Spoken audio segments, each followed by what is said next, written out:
आम्ही नक्कीच त्यांच्यावर गुन्हा दाखल करणार आहोत। न्यायालयामध्ये आम्ही त्यांच्या विरुद्ध न्याय मागणार आहोत। जे काही वक्तव्य त्यांनी केलेलं आहे ते अत्यंत चुकीचं आहे।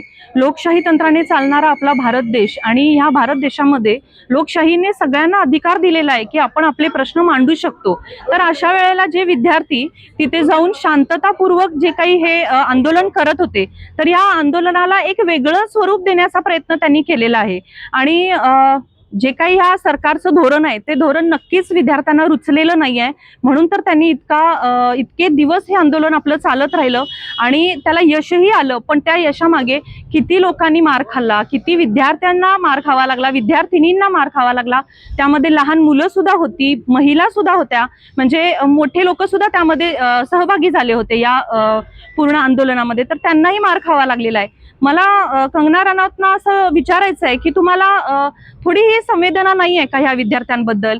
मला तर सरकारलाच विचारायचं आहे की प्रत्येक जण राहुल गांधी तिथे का गेले, मोदींच्या घराच्या बाहेर जायला नको पाहिजे होतं असं त्यांचं मत होतं, ते तिथं का गेले ह्याच्यावर त्यांचा सगळा मीडिया आणि सगळे प्रश्न आणि सगळं सुरू आहे। पण त्यातल्या एकाने हा नाही विचार केला की त्या विद्यार्थ्यांना किती लागलं।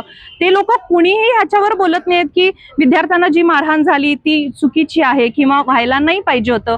प्रत्येक जण पोलिसांनी किती मार खाल्ला, पोलिसांना किती लागलं आणि ह्यांना फंडिंग कुठून होतंय, ह्यांना जेवण इतकं कुठून येतंय, ह्या सगळ्या गोष्टींवरच त्यांचा सगळा फोकस होता। त्या मुलांना किती लागलं, त्यांना पकडून नेलं, मुलींना किती लागलं, किती वेगवेगळ्या चुकीच्या गोष्टी त्या ठिकाणी पोलिसांकडून घडलेल्या आहेत, याकडे कुणीही लक्ष दिलेलं नाही आहे। आणि आपल्याला महिला राज असल्याचं पाहायला मिळते। महिलांचे प्रश्न घेऊन अनेक महिला या राजकीय क्षेत्रामध्ये उतरल्याचं पाहायला मिळते। पण कंगना राणावत यांचं एका मुलीबद्दलचं असं वक्तव्य, याकडे कसं बघतो? नाही, आम्ही निषेधच करतो ह्या गोष्टीचा, कारण त्यांचं वक्तव्य तर असंही आहे की तुम्ही स्वावलंबी नाहीये आणि तुम्ही बोलताय का बरं? असा अधिकार नाहीये का? आपला हक्क किंवा आपलं जे काही मत आहे हे मांडण्याचा आपल्याला अधिकार नाहीये? तुम्ही स्वतः कमवत असाल तरच तुम्ही बोलायचंय का? म्हणजे त्यांचं म्हणणं आहे आई वडिलांच्या जीवावर तुम्ही कशाला बोलताय आणि करताय। त्यांनी असंही म्हटलेलं आहे की ह्यांना कोण जन्म देतं आणि ह्यांना कोण पोसतं। हे किती चुकीची विधानं आहेत।